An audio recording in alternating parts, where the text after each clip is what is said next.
اجتنبوا السبع الموبقات.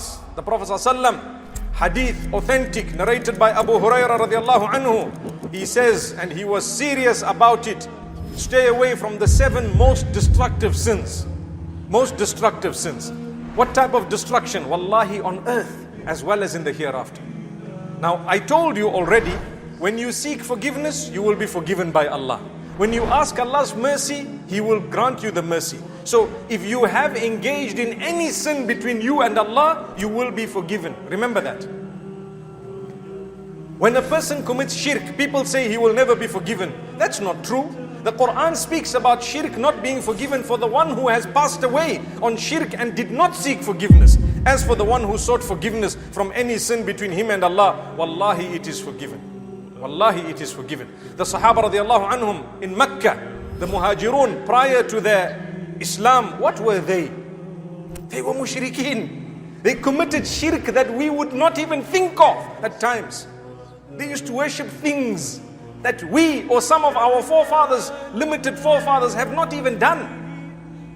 They are forgiven. Why? Because they changed their lives. They sought forgiveness. If you change your life and seek forgiveness, Allah will forgive even shirk.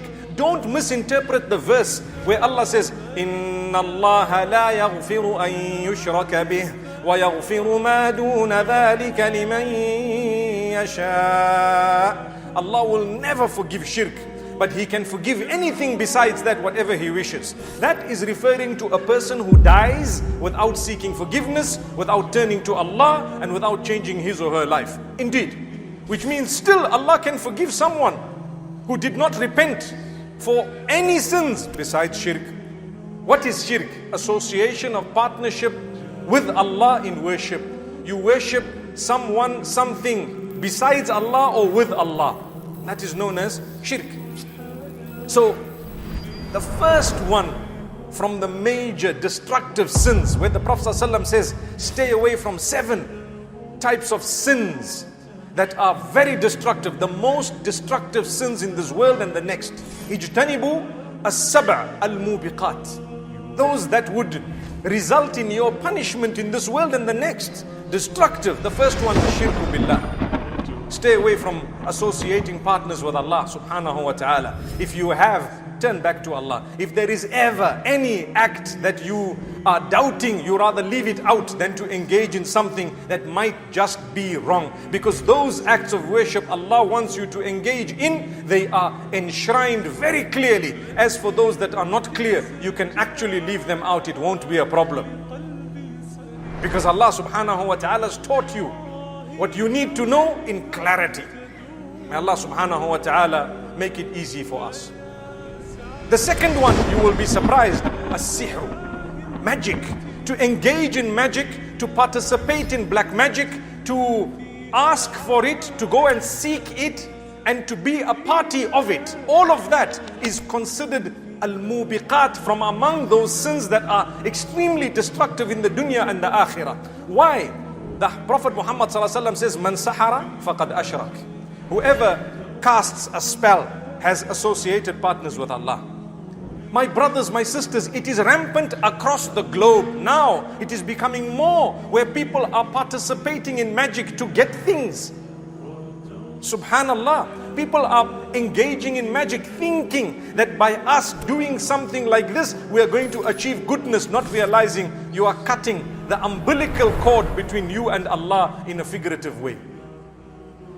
May Allah subhanahu wa ta'ala protect us. Never ever resort to magic or some superstitious dealings in order to achieve something or in order to destroy something. Never do that. It is too costly. It will cost you your jannah. It will cost you your relation with Allah. Don't do it. Don't go to someone to say, I have a problem. I want to marry a married woman. I need you to cast a spell so that they are divorced. La hawla wa la quwwata illa billah. People are doing this. And you know what? They are not happy after that as well. Because shaitan dangles a dirty carrot, not realizing that you will achieve nothing from this. Besides, shaitan telling Allah, you see, I told you. وَقَالَ الشَّيْطَانُ لَمَّا قُضِيَ الْأَمْرُ إِنَّ اللَّهَ وَعَدَكُمْ وَعْدَ الْحَقِّ ووعدتكم فأخلفتكم وما كان لي عليكم من سلطان إلا أن دعوتكم فاستجبتم لي فلا تلوموني ولوموا أنفسكم. Shaitan on the day of judgment will tell Allah, oh Allah, or in fact Shaitan will say that Allah has promised you a true promise and I just gave you a false promise. You are the one who listened to me. I didn't force you to do anything. You came to me with I had a false promise. You left Allah who had the true promise and now you are here, you are stuck. Don't blame me, blame yourself. That is Shaitan's statement. So my brothers and sisters, we need to talk about this. Magic is something that if a person participates in it in any way, shape or form, they are compromising their relationship with Allah and even destroying it. But if a person seeks forgiveness from Allah, He will forgive them. So if you have done something in the past, seek Allah's forgiveness. Al-ishraku billah was-sihr. Then he says, وَقَتْلُ النَّفْسِ الَّذِي حَرَّمَ اللَّهُ إِلَّا بِالْحَقِّ. To commit murder. If a person kills someone, directly or indirectly, it is a massive, major sin. Because innocent lives are not meant to be taken by people. Vigilantism is not permissible in Islam. You cannot take the law in your own hands and start killing people and hurting people and harming people and thinking, I'm doing a good job. No. May Allah subhanahu wa ta'ala grant us a deep understanding. So imagine this hadith starts off with 7 major things. The first 3, we hear about them. Al-shirk, al-sihr, and murder. So one is association of partnership with Allah, one is magic, and one is murder, to commit murder. Now you want to hear something dangerous that is following that. Aklu riba wa aklu malil yatim. To consume usury and interest, to consume it. Sometimes you may have an amount of interest in your account because of the financial system that you might be living in, depending on what environment, what country you are in, and what the laws are, etc. You take that amount and you give it away to the poor Muslims, no problem. But it's not your amount, you don't eat it. You don't eat it. Aklu riba. To eat that is wrong. To consume that is considered min al-mubiqat, from among that which is very dangerous for you, sinful. It will cause some downfall of yours in this world and the next. And what is worse, let's not talk about bank accounts only. We talk about people who are wealthy. They give their money to someone and they tell them, I need back with 20% more. You say, but isn't that interest? No, it's a profit. What type of a profit is this? They will call it any name, but it is still interest. Unless they are willing to participate in your business and share the loss, if any, then we are talking business. Otherwise, let's learn from our scholars. And we have many scholars here in Nigeria. Let's learn from our scholars the details. Let's continue to learn, because the financial markets and the laws of economics have changed over time, and they are continuing to change with different types of currencies and so on. We need to be up to date, knowing what's right and wrong from those who have knowledge of that. If you were to ask me certain things, I will tell you, brother, I have not specialized in that field. Let's find a scholar who has specialized in the field, who knows current day markets, who will be able to talk to you as an economist and explain to you logically and properly what Allah allows and what He does not allow. Sometimes you go to a person who doesn't really know about international markets. They will make everything haram for you and it will become impossible to live. And then you might go to someone who's not really bothered about Islamic rules and they will say, brother, just eat. La hawla wa la quwwata illa billah. We need a balance. We need someone who knows and someone who can teach us and guide us. So it's important to participate in the lessons of this nature that happen not only in this masjid, but I'm sure in many other circles of knowledge. So aklu riba is something that is very serious. Then we have aklu malil yatim, the consumption of the wealth of an orphan. Do you know what that means? When someone dies and you are somehow connected to that estate, to execute that estate properly and to ensure that the dues are given to all those, the widows, the orphans, etc., in a proper manner, that is something that Allah has enshrined with a lot of importance. And it is a major sin to be corrupt in that. It's a major sin to cheat and to steal from the widows and orphans. Someone who's innocent, the father has passed away, someone else has passed on, you are made a trustee or you are entrusted with their wealth. Please make sure that you are honest. The Quran in Surah An-Nisa at the beginning has verses directed to this in a clear way. May Allah subhanahu wa ta'ala grant us an understanding. Then the Prophet sallallahu alaihi wasallam continues to mention something. He says, وَالتَّوَلِّي يَوْمَ الزَّحْفِ, the day of the war, to run away without the instruction of the commander is a major sin. In fact, there is a verse of the Quran that tells that to us. At a time of war, when you are a warrior and you are going forth to fight the enemy, to run away or to turn back from that, and without the instruction of the commander, you would actually be considered a person who engaged in a major sin. What happens to a believer when he is in a war zone and he has to fight on to protect the ummah or his people or whoever else it may be?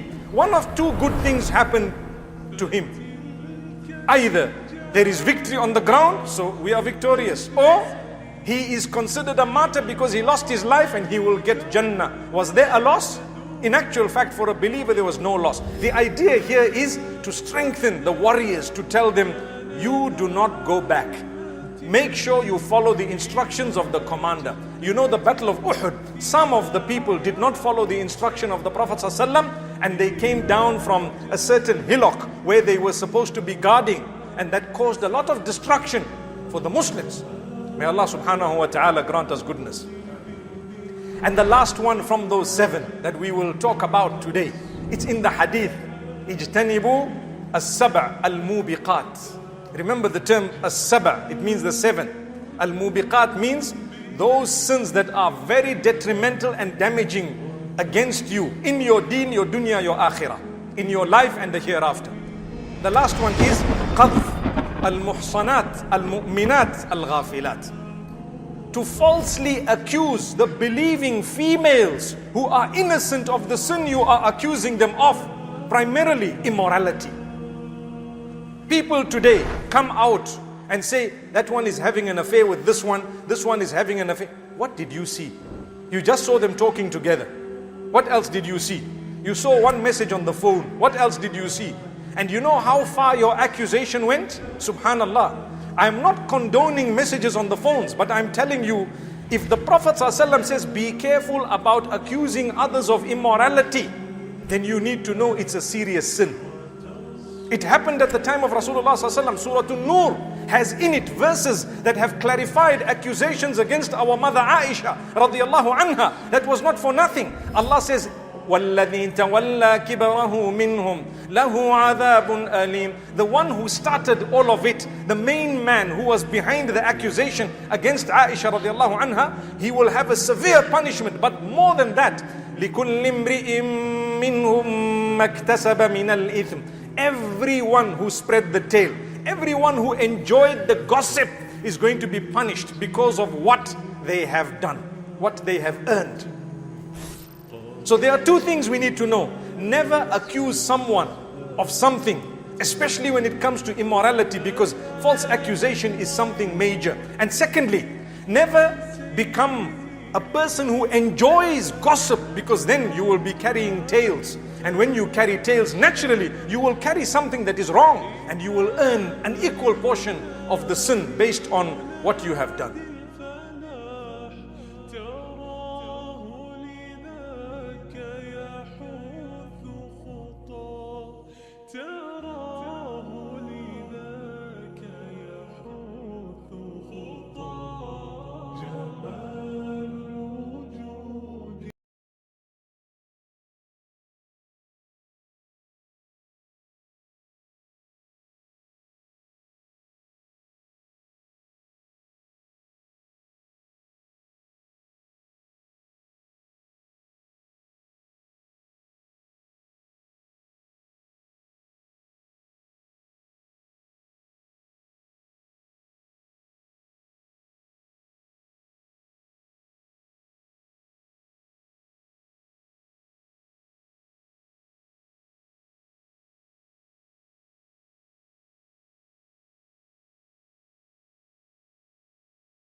قال